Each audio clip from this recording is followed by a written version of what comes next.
I'm thinking of a number n. That's cool. No, I want you to try and guess it. 11. You may ask two questions. Okay, what's n? Well, it's 47, but I won't count that question. Ask me what n is mod 5. Fine. What's your number mod 5? N is congruent to 2 mod 5. Hmm, what's your number mod 7? You're getting the hang of it. N is congruent to 5 mod 7. I have a guess. Well, I already Is told it you it's 12? 4. Well, no. No, fair. 12 definitely fits the congruence conditions. That's true, but the congruence conditions can't tell apart numbers that differ by a multiple of 5 and differ by a multiple of 7. Okay, I want to play. I'm thinking of a number m. Okay, what is m mod 20? 2. Okay, what is m mod 30? 7. You don't really have a number, do you? Darn it. How did you catch me? Each of your statements is enough to tell me, among other things, what m is mod 10, at which point the statements disagree. So yours worked because you actually had a number. In a sense, no. What went wrong with your answers was that your bases 20 and 30 had a common divisor, 10, with which I could compare your statements and find them to be in conflict. Whereas my bases 5 and 7 have no common divisor. The greatest common divisor is 1. For example, if you tell me what some number k is mod 3 and mod 4, your statements can't conflict. There is always some k that does the job, and that k is unique mod 12. You're going to tell me a theorem now, aren't you? You want one? Okay, here's one. The Chinese remainder theorem. Let m1 through mk be sequence of coprime integers, and r1 through rk be another sequence of integers. Then there exists a number n congruent to each ri mod each mi, and n is unique modulo the product of the mi. What does unique mod b mean? It means there may be multiple answers, but any two of them are congruent mod b. Let's see. What's going on if k equals 1? Isn't n mod m supposed to be a number from 0 to m minus 1? So if m equals 5 and r equals 7, then I can't find an n such that n mod 5 is 7. No, this is a misconception. You shouldn't think of mod m as a function where one number comes in and another number, now in the range 0 to m minus 1, comes out. What if the mi aren't coprime? Then the n might not exist, as in your 2030 example. If such an n does exist, it won't be unique mod the product of the bases bi, but rather n will only be unique modulo the least common multiple of the bi. Hmm. Okay, is this theorem supposed to be intuitive? Well, let's count the number of possibilities on both sides. As you suggested, we can insist that each ri is a number from 0 to mi minus 1 without restricting the possibilities. Then each ri has mi options, with the overall number of possibilities being the product of the mi.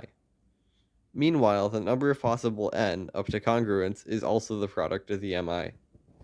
So there's a correspondence of possibilities? What's the precise statement? Well, let's start with a set of congruence classes, say for the integers mod 6. This is a decomposition of the integers into 6 sets, where two numbers are in the same subset if and only if they differ by a multiple of 6. Okay, so it's still infinite? No, it has exactly 6 elements. Each of these elements individually is an infinite set, but there are only 6 of them. I guess I get that. What is the colon equals? Oh, that's notation stolen from the moribund computer language Pascal, meaning is defined as. Okay, whatever. Now, what was the correspondence supposed to be between? Not so fast. Let's start with the function from z mod m to z mod d, where d divides m. This takes a set to the set containing it. Can I call this n goes to n mod d? So in this example, n goes to n mod 3? Sure.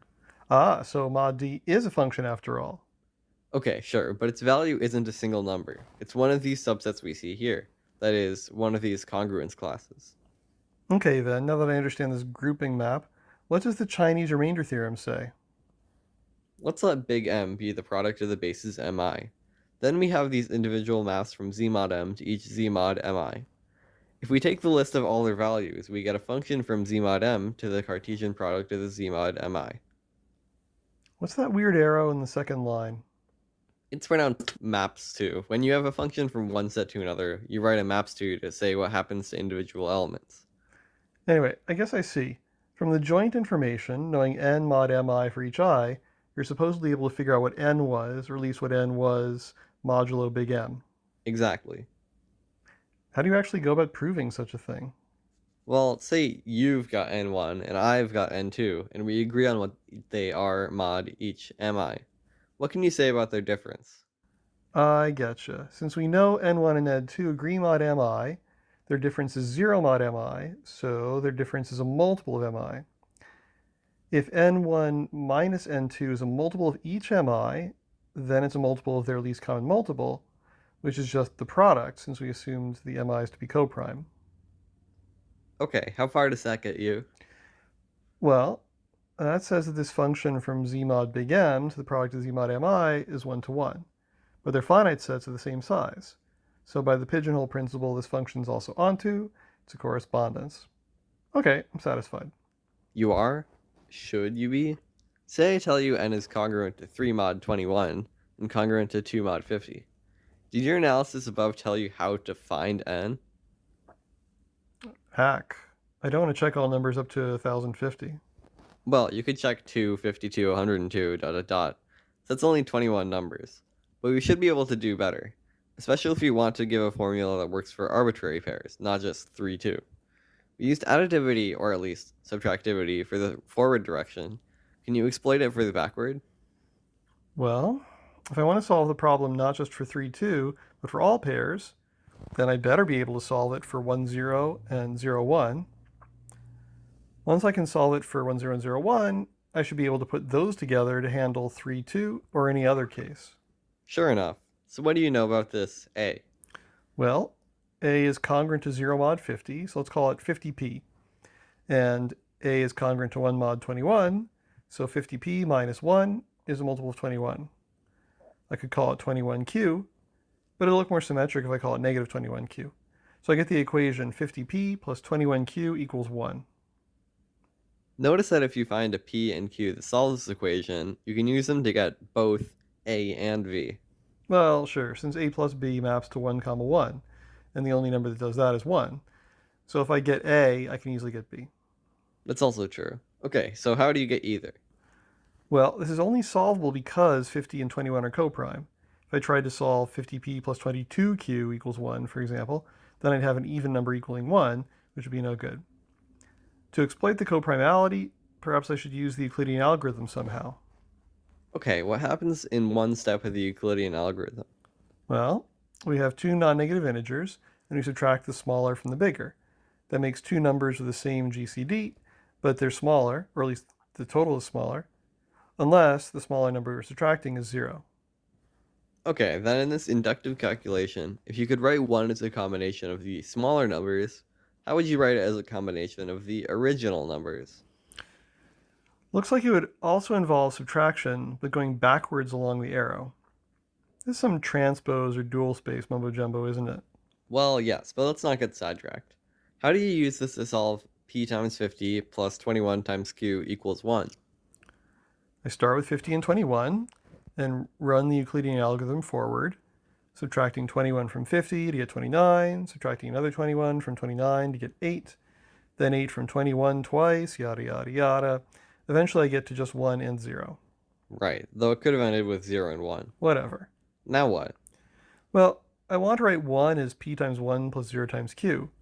So I have to start with p equals 1, and I guess I can start with q being whatever I want. We knew there'd be freedom in the eventual answer, adding 21 to p while subtracting 50 from q. The freedom is just more obvious now that we've reduced to the base case. I suppose I'll take q equals 0 in hopes that that keeps the numbers from getting too big. Now I run the process in reverse, subtracting backwards along those arrows. I end up with 8 times 50 minus 19 times 21, which is 400 minus 399. Hot diggity. Why were we doing this again? The 400 is the a, and the negative 399 is the b. Ah, and now I know how to find my number. 3 times 400 plus 2 times negative 399, which is 402. Okay, cool. That sounds like a pretty complete story. Is the video over yet? No. I vaguely remember this trick, and that's all it was, a trick. Well, we'll try to make it look like a natural thing to ask about. Okay, right. It was about taking integrals with difficult denominators and replacing them by integrals with easy denominators that we were supposed to know how to do. Well, that's indeed where it typically gets taught, but it's not really about integrals. It's really about polynomials in one variable with, let's say, complex coefficients. I guess the benefit of that is that we can always factor the denominator into linear factors. Right you are, though maybe we should think later about whether that's important. For right now, though, let's factor our denominator.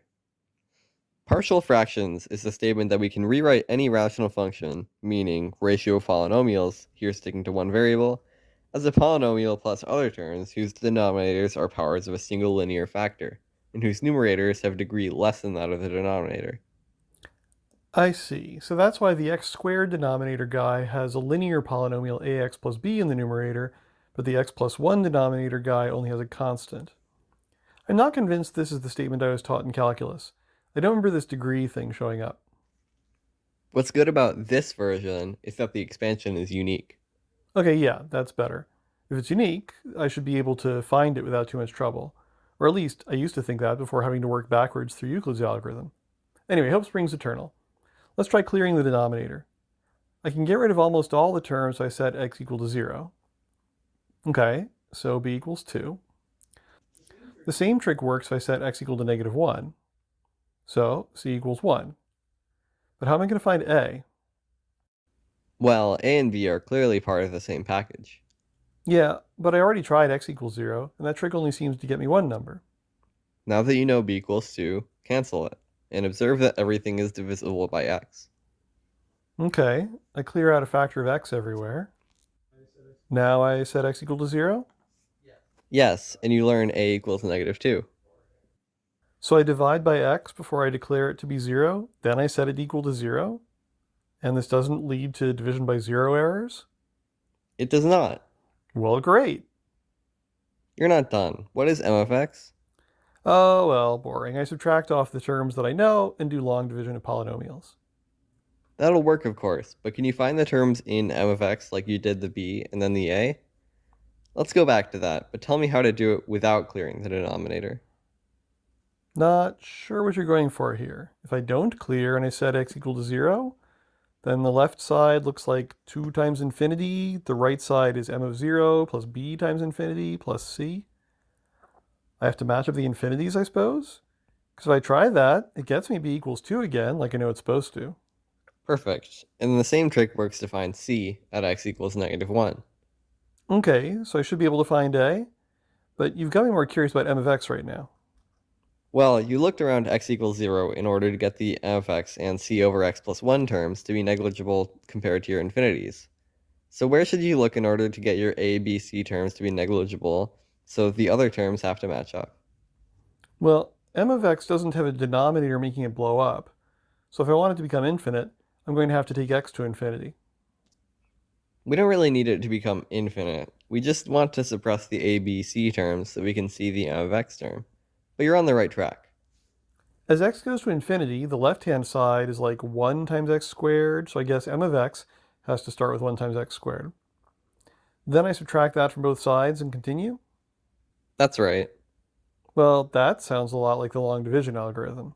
I admit it does. I just like the commonality of looking near the places x equals 0, x equals negative 1, and x equals infinity. Whatever. What does this story have to do with the previous one? Well, what similarities do you see? Both have to do with factorization, I guess. In story number 1, we had an integer m that was a product of a bunch of mi, which are coprime. Whereas in story number 2, we had a polynomial in the denominator that we factored into powers of linear polynomials, x plus something. Can you get a tighter matching in a special case? I guess we could do Chinese remainder only in the special case that the factorization is into prime powers. It seems easy to get the general case from there. Okay, good. Now what can you say about the factorizations? Well, one's into primes and the other into linear polynomials. Oh, should I think of them as being prime in some sense? They don't factor, that's for sure. Actually, wait a minute. Why don't I factor x plus 2 as 2 times 1/2 x plus 1? Same reason you don't factor the integer prime 5 as negative 1 times negative 5. If one of the factors has a multiplicative inverse, you shouldn't count it the factorization as interesting. Well, we've stated CRT as a correspondence between sets, or an isomorphism of abelian groups, or an isomorphism of abelian or groups. better yet, of Z Shut modules. up. Ahem. We've stated CRT as a correspondence between some things that weren't quite integers on account of the modulo stuff, but we stated partial fractions as a unique way to rewrite a rational function as a sum of simpler terms. How is that supposed to be the same? It's not. Let's start with the second, the rational function statement. Here's an integer version of that statement where w is an integer and the numerators ni are in bounded ranges. Let m equals p1 to the e1 times p2 to the e2 dot dot dot times pk to the ek be the prime factorization. Then any fraction n over m can be written uniquely as an integer w plus sum over I equals 1 decay of ni over pi to the ei, where ni is in the range of 0 up to pi to the ei minus 1. Are you going to tell me now that there should be a similar proof? Well, what parts of it do you see how to copy over? I could again start by clearing out the denominator. But how am I supposed to do asymptotics or set x equal to -1 or whatever? Let's come back to that. Do you see any alternate trick to suppress all but one of the terms on the right-hand side? Okay, sure. Let's say I want the beef term. Each other term on the right side, except that one, is a multiple of pb to the eb. So if we work modulo pb to the eb, they all disappear. Each of those other factors, pj to the ej, is coprime to pb to the eb, so it's invertible mod pb to the eb, which shows that nb is unique mod pb to the eb. But then we fixed nb to be in the range 0 up to pb to the eb minus 1, so that makes it unique. Are you satisfied? No, I'm not. Why is working mod pb to the eb supposed to be like setting x equal to 0? Well, two things. When you work mod 25, say, are you doing anything other than setting 25 equal to 0? What? Or when you set x equal to -1, or better yet, you set x plus 1 equal to 0, are you doing anything other than working modulo x plus 1? You're enjoying this. Of course I am. Anyway, the other thing is, working mod 25 isn't like setting x equal to 0. It's more like setting x squared equal to 0. Are those seriously not the same thing? Well, what if you were a numerical analyst, and when people tell you x equals 0, you think to yourself, x is just very small, like a millionth. But when they tell you x squared equals 0, you think, oh, x could potentially be fairly big, like 1,000th. I'm not a numerical analyst. Show me how this x squared equals 0 thing would work and do anything useful for me. Well, let's look again at the polynomial equation we got after clearing the denominator. Now we set x squared equal to 0, but without setting x equal to 0. What's that supposed to mean? Again, think of x as 1,000th, x squared a millionth. Wherever you see x squared, you cross it out as being negligible, but for x, you don't do that. Okay, sneaky. There's a term in the x plus 1 times ax plus b that disappears. Now I guess I match up the b with 2, and the bx and ax terms are supposed to cancel, so a equals -2 like before. I will admit that was easy. As long as you think of it as like working modulo x squared, it's perfectly rigorous. I guess I have to understand that carefully. When I crossed out x to the 5th a moment ago, is it because x to the 5th is congruent to 0 mod x squared? Exactly. But their difference is x to the 5th, which isn't a multiple of x squared. Oh, you're going to say it is a multiple, and the multiple is x cubed. Fine. Anyway, if that statement is partial fractions for integers, then what is CRT for polynomials? Well, to state it, you have to accept this idea of working modulo polynomials, but it sounds like you're getting there. CRT for polynomials. Let x minus lambda 1 all to the e1 through x minus lambda k all to the ek be a sequence of powers of linear factors, and r1 of x through rk of x a list of polynomials. Then there exists a polynomial n of x congruent to each ri of x, mod x minus lambda I all to the ei, and n of x is unique mod the product of those powers. In particular, we can take n of x of degree less than the sum of the ei's, in which case n of x is unique. That does look very similar. But how should I really think of that congruence statement? If I set x equal to lambda I, then I guess I learn n of lambda I equals Ri of lambda I. But I feel like that's only the right statement when EI equals 1.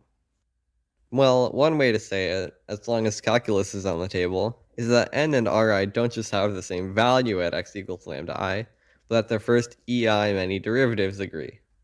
Dare I ask what the polynomial analog is of the one-to-one correspondence we had between z mod m and the product of the z mod mi's? Well, we need an analog of z mod m to begin with. In place of z for the integers, we write c bracket x for polynomials in x with complex number coefficients. So what properties does this correspondence have? I guess we still have the additivity we used a couple times before. Certainly that, and that says things like we can multiply by 3 before or after applying the correspondence. But there's more. We can do that scaling not just with integers, but with any complex number. And we can do it with x or any polynomial in x. What do you call such a map? An isomorphism of c bracket x modules. Cool. Is the video over? One more thing. Where do you naturally run into polynomials in one variable with complex coefficients? From the headline, I know I'm supposed to say linear algebra. I guess these will be characteristic polynomials of linear transformations. Yes, but for a direct comparison to the stuff from before, we're going to make an additional assumption. We have hold of a vector little v such that v, tv, t squared v, span big V. What's little v called in this instance? A cyclic vector for the linear transformation t. What's cyclic about it? Nothing whatsoever. Shame about the name then. It is. Anyway, another way to say it is that the map from polynomials in x to big V, taking a polynomial in x first to a polynomial in t, and then to its action on little v, is onto. But not one-to-one? No, the first is infinite dimensional, and the second is finite dimensional, if we want to be able to naively define that determinant. Can we fix it somehow to be one-to-one? Glad you asked. Instead of mapping out of c bracket x, we map out of c bracket x modulo the characteristic polynomial. And why am I supposed to believe that's one-to-one?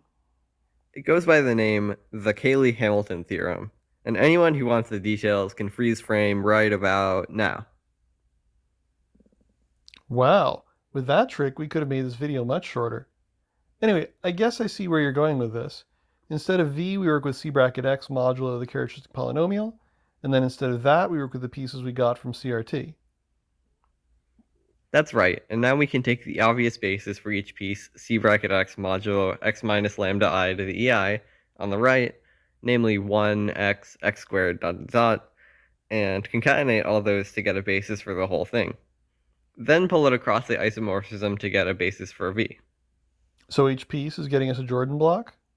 That's right. In the CRT chosen basis, the whole matrix is block diagonal, with the blocks looking like this. But isn't it possible to have multiple blocks for the same eigenvalue? Like the zero matrix is a bunch of 1 by 1 Jordan blocks put together. Yeah, we cut a few corners when we made the assumption that there existed a cyclic vector, as there obviously doesn't, in your zero matrix example.